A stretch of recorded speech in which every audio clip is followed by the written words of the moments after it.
Here we go. So hello everyone, welcome to our session, Krishna and Kundalini. So we are doing this session because we have Janmashtami coming up on Monday, the 26th of August, 2024. And this is one of my pretty favorite topics, Krishna and Kundalini as well. So let's get started. So although this program is meant for open to all, but I'm seeing a lot of people here are actually Aratic yogis, which is not uncommon. But anyway, let's get started. So who is Krishna?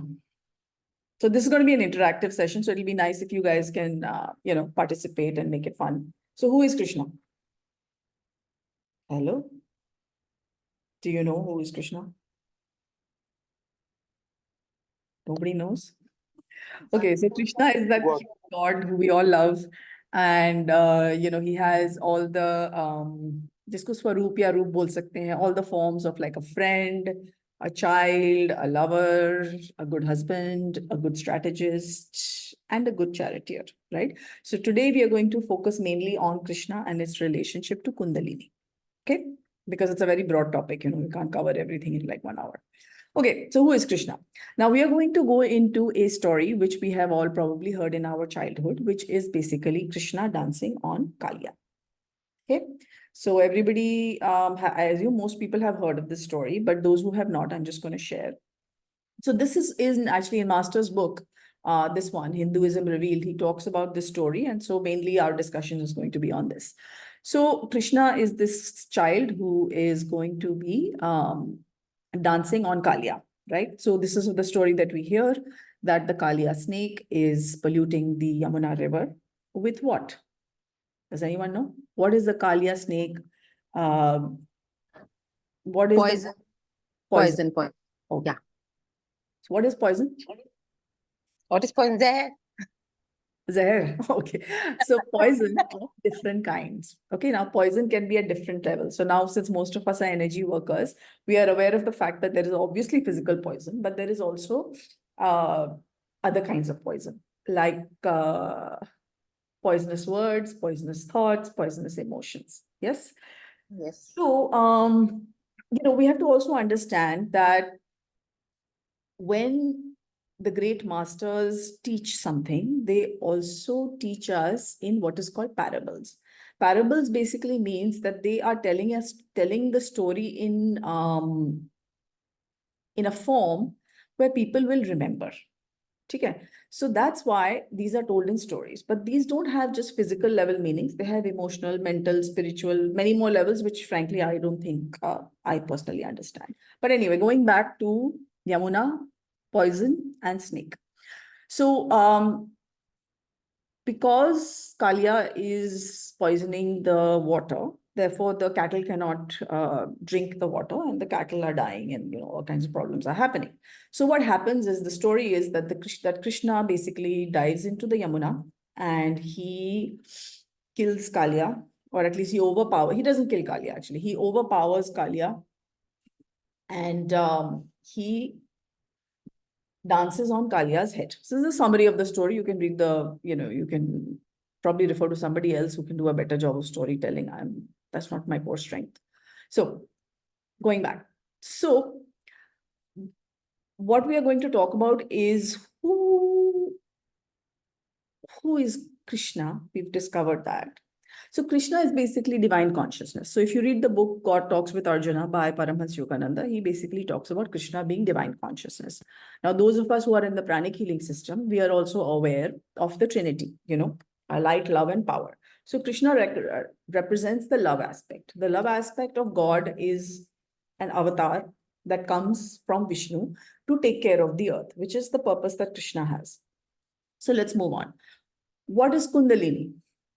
Now, Kundalini is also a type of energy, because there are 3 types of energies that we talk about. Okay, Kundalini is one of those types. If you want to learn about the 3 types of energy and you're already a pranic healer, then you already know about prana. You have now gotten awareness that there is also Kundalini. And the third one is called Fohat. Anyway, so if you read the books recommended by Master Choa Kok Sui, then you will know what is Fohat. Okay. So Kundalini is a type of energy. Now, For the most part, it is believed that we are born with a certain amount of Kundalini energy in our body. All right. Now, who is Kalya? Kalya represents the movement of Kundalini energy from somewhere to somewhere. Now, when Kalya or the snake or the Kundalini energy is stuck at the bottom of the Yamuna or it's stuck at the bottom of the water, what it is doing is, and if it just becomes very powerful at the base of the spine, then it can cause people to become not so good people. Okay. So what do we mean by that? What do we mean by that? What we mean by that is that so the Kundalini is considered to be sitting at the base of the spine. All right. So when it's at the base of the spine in what is called a sleeping condition, what it is basically, doing over there. So if you know anyone who's like a sex maniac, for example, people who are just going crazy. So that means that the Kundalini energy has gone up a wrong channel. So that is why Kalya is shown as in water. So there's a reason why Kalya is in water. Okay. So because typically when we think of a snake, we think of a snake, if you think of a cobra in particular, we think of the cobra as being on land. Why is Kalya in the water? So Kalya is being represented as being under the water. Now, in terms of theosophy or even otherwise in general, we associate water with emotions. Okay. We also associate the sex chakra with liquid. All right. So we have to understand that some of our stories are actually what you can call, they're actually full lessons by themselves. Okay. So all the elements that are there in the picture are supposed to remind us of techniques, of reasons. So what happens is that Kalya is in the water and Kalya is polluting the water. So when Kalya is polluting the water, what it basically means is that poison is being spread in the liquid area. The sex chakra, the basic chakra, these may be affected. All right. So as long as Kundalini is stuck in the sex chakra and the lower chakras and is not brought up to the crown, then the person will behave like an animal. This is what Master has said in his book, Hinduism Revealed by Master Choa Kok Sui on page 67. So we are going to be exploring this. So why is Krishna dancing on Kalya? Now, Krishna or the divine energy controls Kundalini. If somebody's Kundalini awakens a lot without divine energy, then the tendency is for them to go crazy. Okay. Now, some people say, my Kundalini is not awake. Well, that's not possible because if you are awake, your Kundalini is awake. The thing is that the Kundalini has many, many layers. It has, well, as far as we understand, it has 49 layers. Okay. So when you see a picture of, let's say, Vishnu, or you see a picture of, any of the other gods with 7 snakes on their head, what that is basically saying is that 7 times 7, 49 layers of Kundalini are awakened. Why? Because it's 7 times 7. So in each layer of Kundalini, there are 7 sub-layers of Kundalini. So again, when we practice Kundalini meditation, we are basically opening one at a time. Hopefully, by the end of our lifetime, if we practice properly, we can open up a few of the subplanes. Okay. Because an avatar is the one who has all 7 open. So, we are far away from that. So, like I said, most of the information is drawn from Hinduism Revealed by Master Choa Kok Sui. So is the story of Krishna and Kundalini getting clear to you? Why is Krishna dancing on Kalya? So what Krishna does is that Krishna dives deep, deep, deep, deep, deep into the Yamuna. He overpowers Kalya and he brings Kalya up to the surface, and Krishna is dancing on Kalya's head. What that basically means is that divine energy is now controlling the Kundalini. That divine energy is required to bring up the Kundalini safely. And Lord Krishna, as long as Lord Krishna is controlling the Kundalini, the person is going to be under control. Okay. So this is what I wanted to share. Now, apart from that, this is coming more from the book God Talks with Arjuna by Paramahansa Yogananda. And now we are going to talk about Draupadi and Krishna. So how many of you are aware that, Krishna was a strategist or the charioteer for the Pandavas during the Mahabharata war? And he was basically the charioteer of Arjun. Arjun is the fire element, right? So what does this have to do with Draupadi? Now, according to Paramhans Yogananda ji, in his book, God Talks with Arjuna, which is basically the Bhagavad Gita, he says that the Draupadi is known as Kula Kundalini. Okay, Kula Kundalini, and she is born of fire. She's also called Yajnasini because she is born out of fire. So full form of, the adult Draupadi basically emerges out of a fire. Now, one has to also keep in mind in terms of symbology, the Kundalini energy is represented by the snake and it is also represented by fire. Why is it represented as fire? Because when it goes up from the base of the spine and goes up to the head, what happens is that as the Kundalini is rising to the top, the Kundalini feels like fire going up. So again, for some of us who are perhaps practicing Aratic yoga, you may be aware of this feeling of you start feeling very hot. A lot of people feel very hot during Kundalini meditation. And they also say, let's turn on the AC, increase the AC power, all that stuff happens. Why?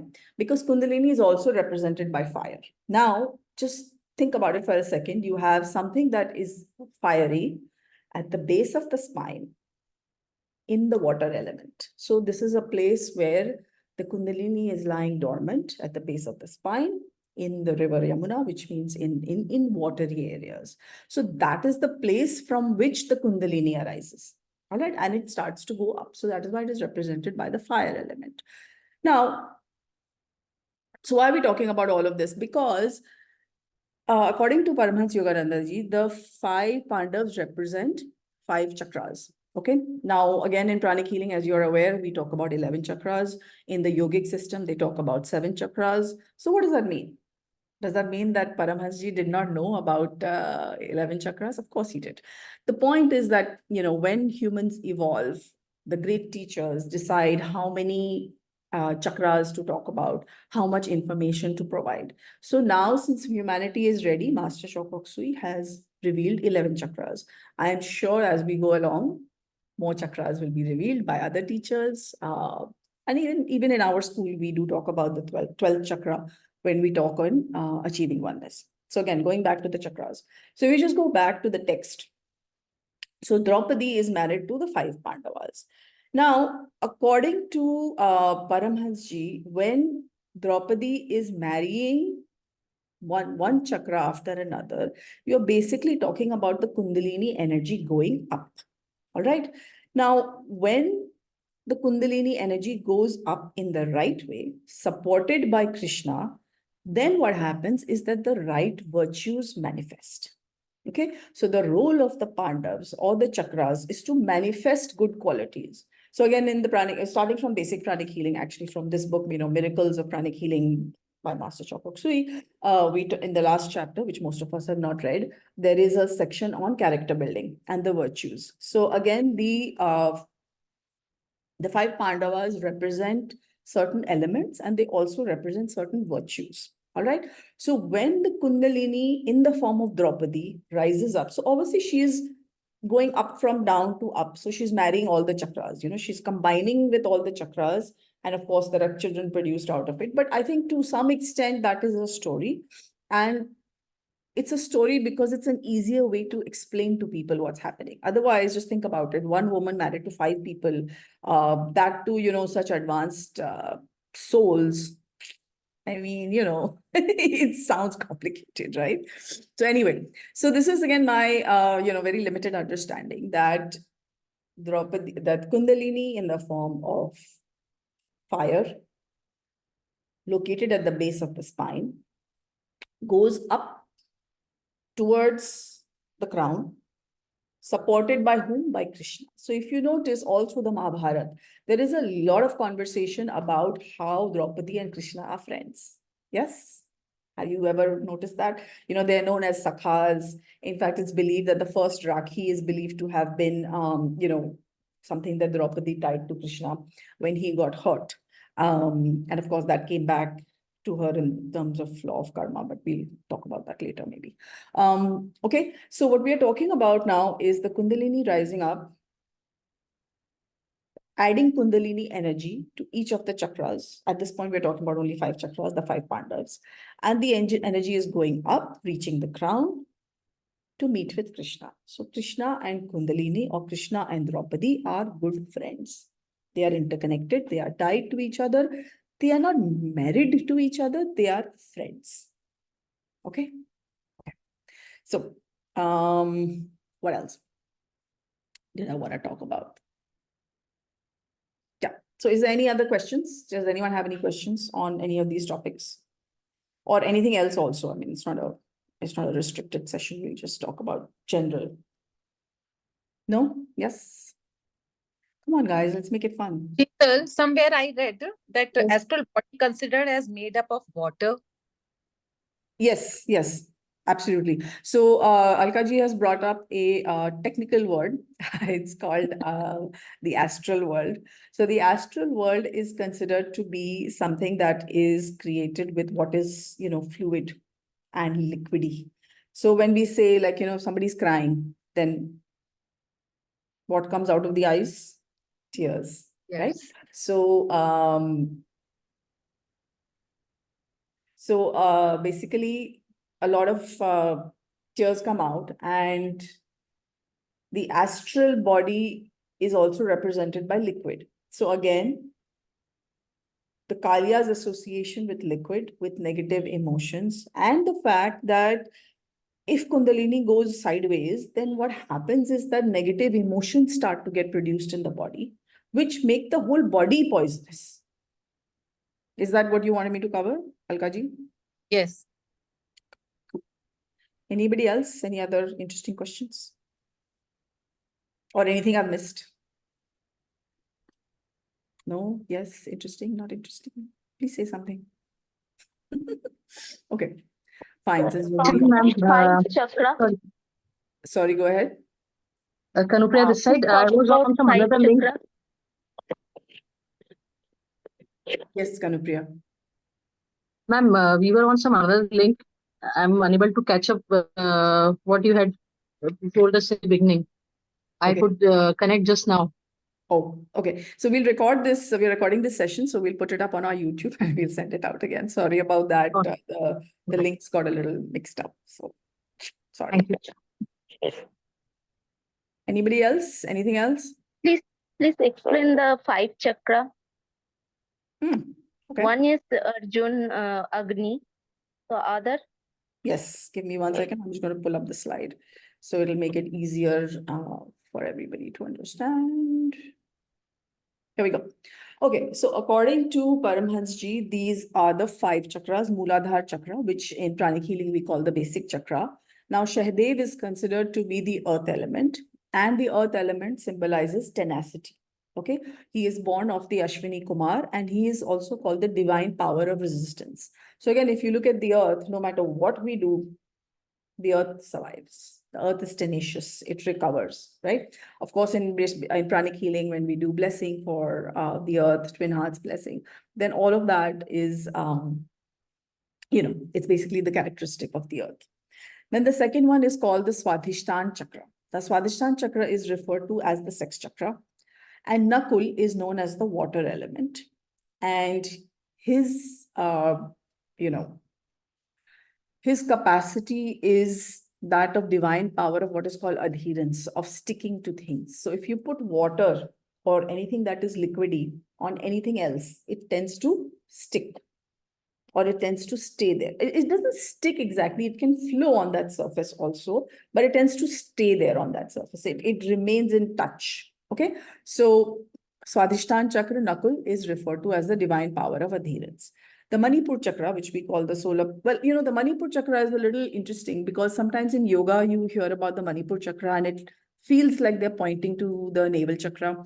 But then again, we have to keep in mind that in yoga, they are talking about, when they talk about Manipur, they seem to be referring to the area which is solar and navel and all that part. Okay, but again, that's not my area of expertise.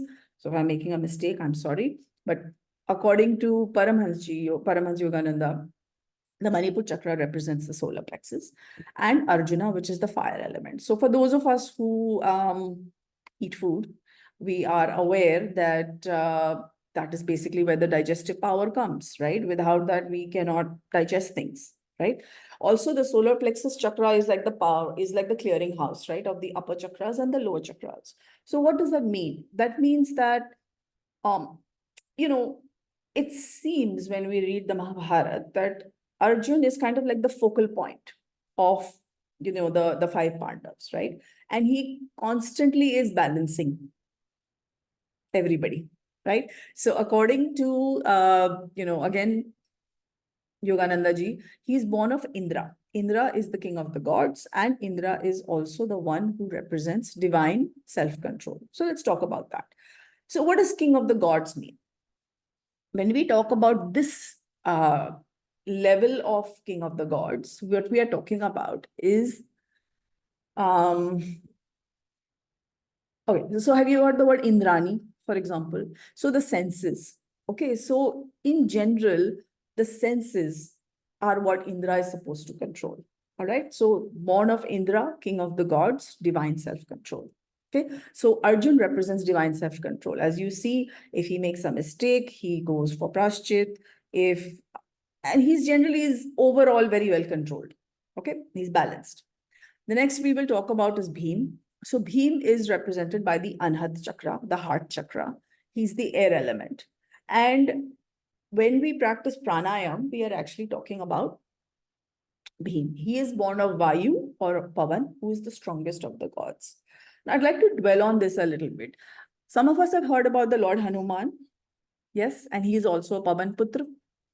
So unless we have enough air in our lungs and our lungs are strong, we cannot breathe properly. And if we cannot breathe properly, then a lot of other things in life are not going to happen properly. Yeah.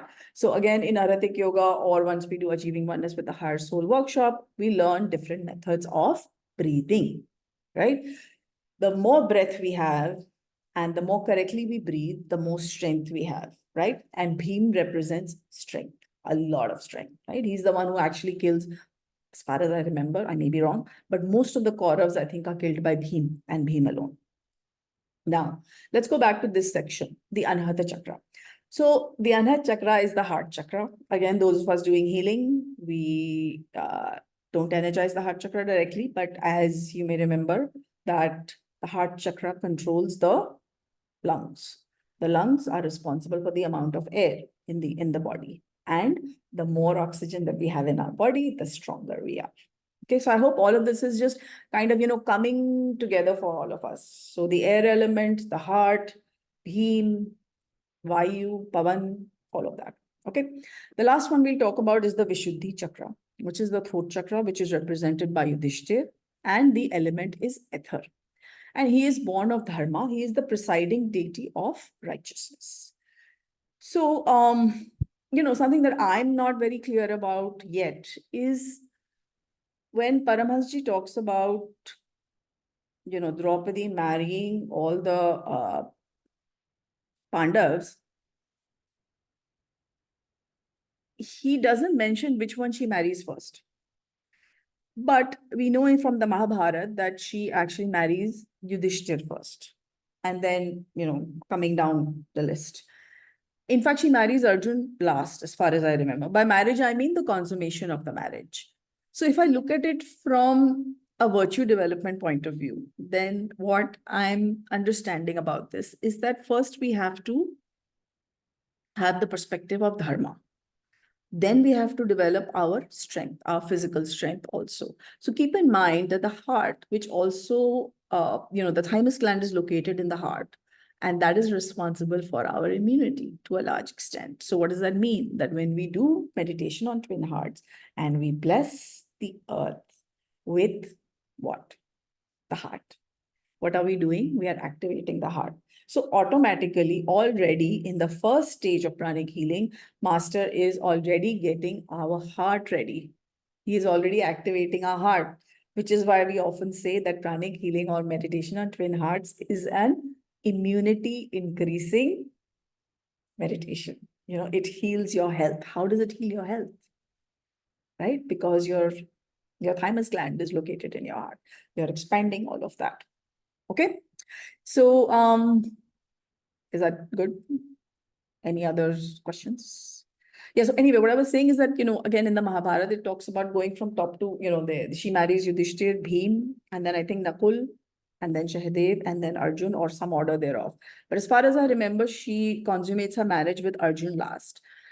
What that tells me is that the solar plexus is perhaps the most difficult to control. Yeah, solar plexus is the center of our emotions, and bringing that under control, bringing our food cravings under control, bringing our emotions, especially our lower emotions, under control is more difficult than the others sometimes. Okay, so again, that's my interpretation, which may be, I'm sorry to say, but may be completely wrong. So I just like to say that because these sessions are here for us to kind of explore, understand, share, and increase our interest in spirituality, and of course, share any information that we have. Any other questions? I hope it's interesting, guys, because that's really important for us. That we have fun. Good. Okay. So while you guys think of questions, I have a small request. I'm going to again share the screen. I would like you to pull out your phones, and I would like you to please give us some feedback. So again, if you scan the QR code and if you just tell us what you thought about the session, that will be very helpful for us. It will help us to plan sessions in terms of duration and other things. So I'll just give you a few minutes with this, and then we'll continue with more questions if there are any.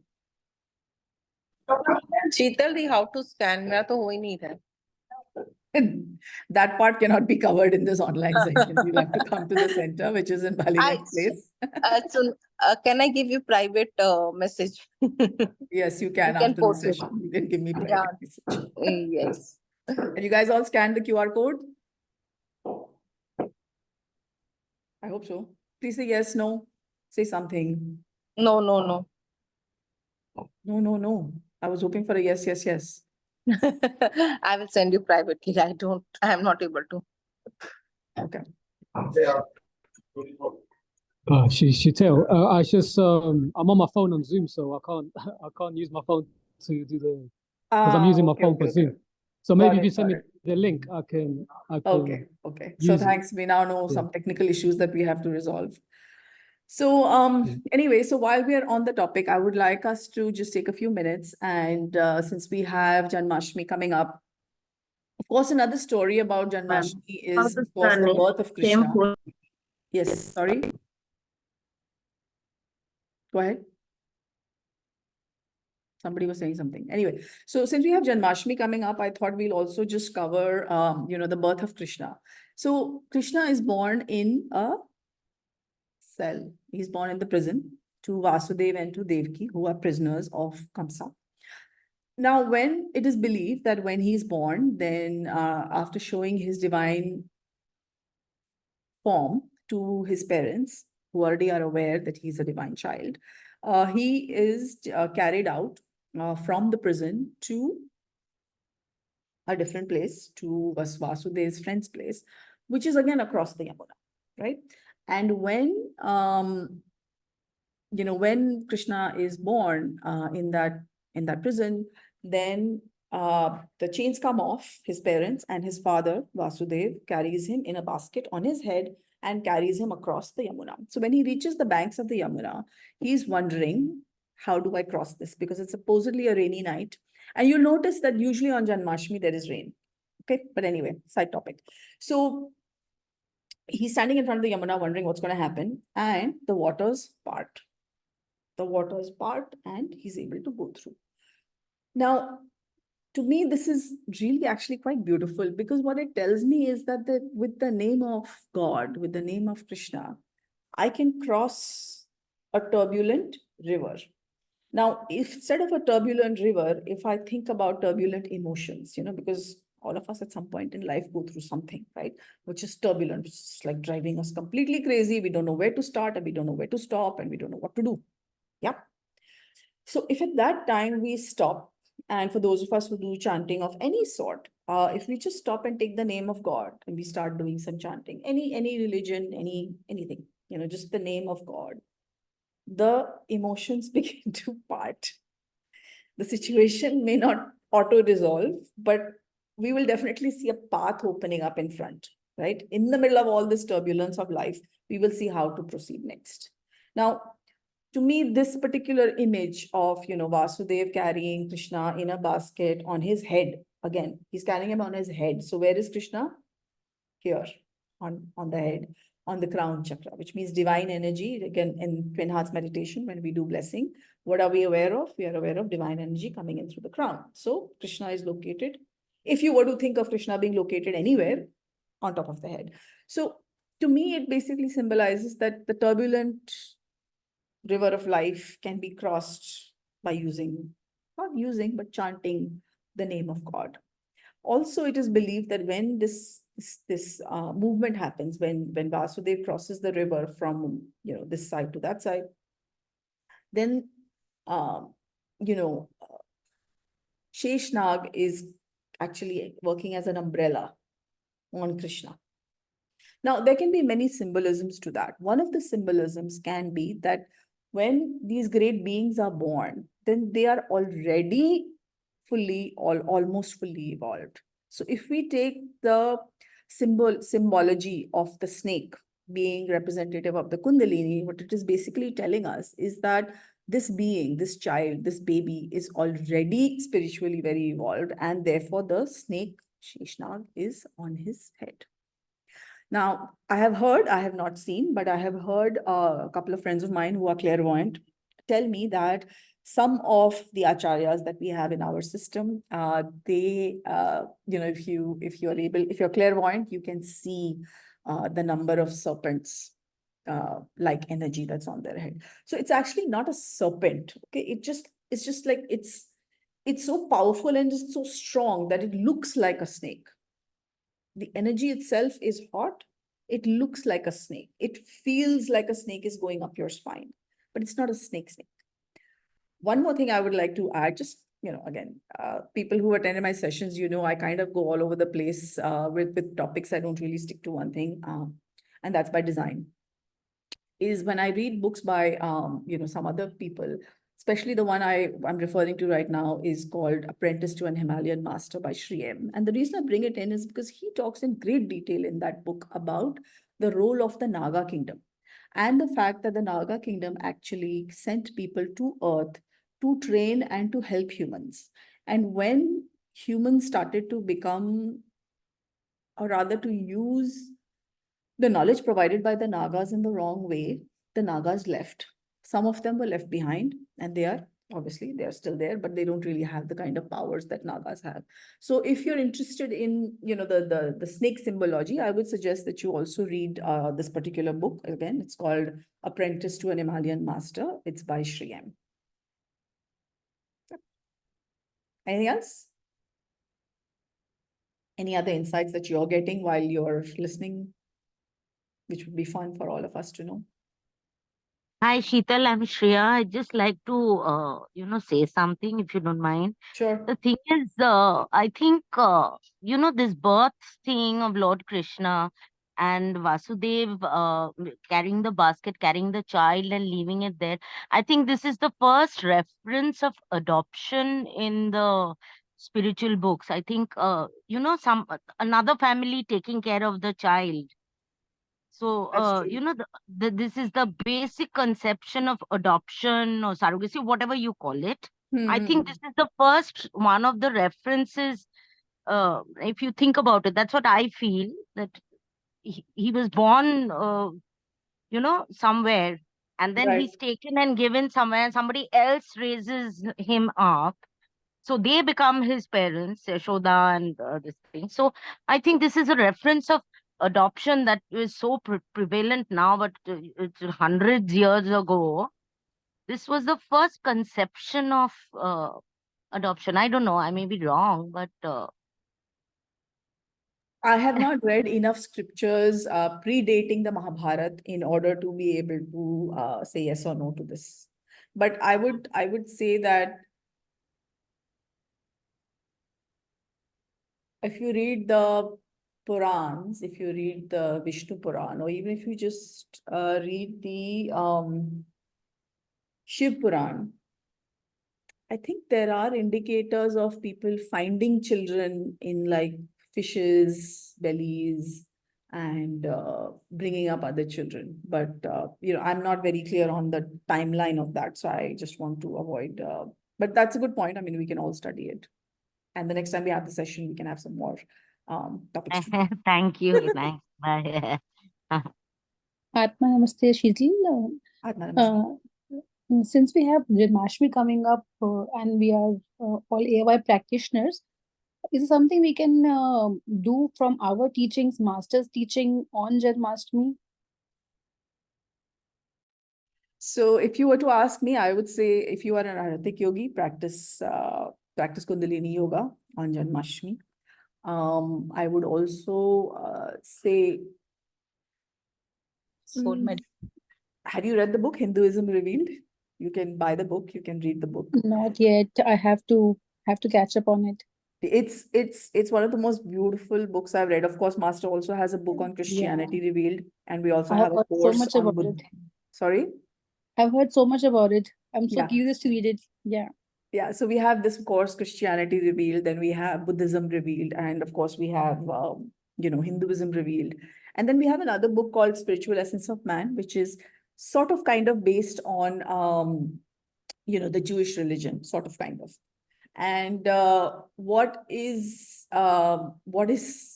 amazing is that, how in every religion, he just kind of explains the basic concepts of it. And even things like, for example, in Christianity Revealed, he talks about the stories of the Sleeping Beauty, of Snow White. By the way, Snow White and the Seven Dwarfs are reference to, again, Kundalini energy and 7 chakras. Okay, so these teachings are universal. And sometimes when you read some of this stuff, you suddenly begin to understand how truly interconnected we are, how truly there is only one God, how truly we are all just, taking different routes to the same place. So yeah. So for any of you who have private questions, I'm just putting down our WhatsApp number. It might be easier for you to just WhatsApp us. The number is also up here. No, sorry, here. I'm sorry about the mirror thing, but it's also up here. So if you want to just, text us with other questions that you have, more than happy to help discuss this further. But the books I would recommend is Hinduism Revealed, God Talks with Arjuna, which is by Paramhans Yogananda. There are a whole bunch of other books on Kundalini energy. There's one by there are a couple of books on Kundalini. So again, if you read some of the other Kundalini schools, you'll see a lot of it is just about character building. They talk about the virtues in a different format, but they don't simply talk about the virtues. And there are lots of people who are not practicing any religious school at all, but they're great people, right? So what that helps me to understand is that it's really my character which I'm trying to build through the medium of religion, spirituality, and meditation. But if I forget my character and I just focus on everything else, I might not get there. So focus on building the character, whatever method you use, whichever religion. That's my understanding, of course. I'm not telling anybody what to do. I'm just telling you what I'm going to do. Okay. Sheetal, I have another question. I'm very new to this. So, Okay. which is the first book that you suggest that I should read first? I mean, have you done basic pranic healing? No. I have not. You've So, not. Which this city is are the you first in? session. Kolkata. Well, I would say join the basic pranic healing workshop. That's the first thing that I would say. I'm just going to share a screenshot where you can see where our next workshop is. But the first book that you can read, for what purpose? Now you'll have to tell me. Generally, character building, motivation, using it as a strength, the spirituality, like you mentioned, to solve your problems, because life is full of problems that you are undeterred in a position and you can carry on. Generally, Okay, so just for your information, these are the courses that we offer in pranic healing. And you can read basic pranic healing workshop ka kitab, which is called Miracles Through Pranic Healing. You can read Achieving Oneness with the Higher Soul. So these are books that people can read who have not done the workshops yet, okay? And you can read any of these.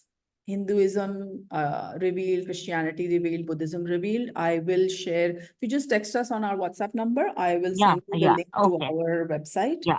of the Yoga Vidya Foundation of West Bengal, and you can buy those books. Okay, thank you. Yeah. And I just realized an error that I made, but anyway. Anything else? Hello. Is there a Buddhism Revealed book? Not that I have seen one. No. Yes, go ahead. Atma Namaste, ma'am. Can I speak in Hindi? Yes, of course. Ma'am मेरा हमने UI करके रखा है और हमारा crystal healing योग विद्या में कब होगा आप बता सकते हैं? नहीं समझ में आया, फिर से बोलिए। आप टाइप कर दीजिए हिंदी में।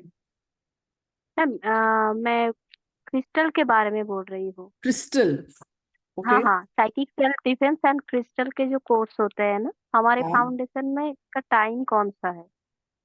वो हमको मैनेजिंग ट्रस्टी को पूछना पड़ेगा। हमको नहीं पता। Okay ma'am, okay okay. But I will be having a practice session on crystal for जिन्होंने already कर लिया है उनके लिए, and for psychic self defense and for Kriya Shakti.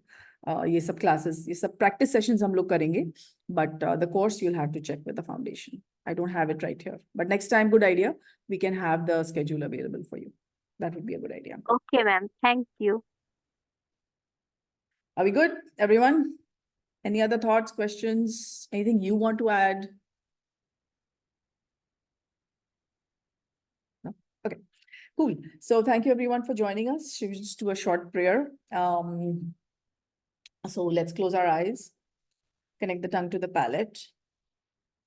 Let us be aware of Janmashtami coming up, the Lord Krishna, divine consciousness, also called the Christ consciousness. Let us invoke to the Supreme God, Divine Father, Divine Mother, for their priceless blessings, for divine light, love, and power. Divine light is represented by Brahma. Divine love is represented by Vishnu and therefore by Krishna. And divine power is represented by the Lord Shiva. We thank you in full faith. Thank you. Gently open your eyes and smile.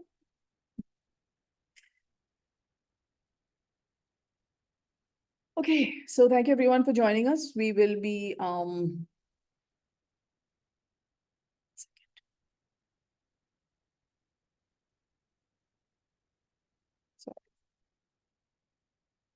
yeah, so again, for some of you who seem to be new, with pranic healing, we have these three options.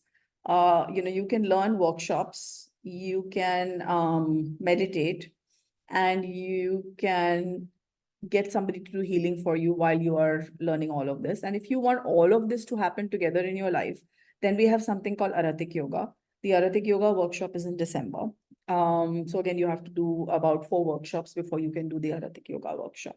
Okay, so that's pretty much what I wanted to share with you all today.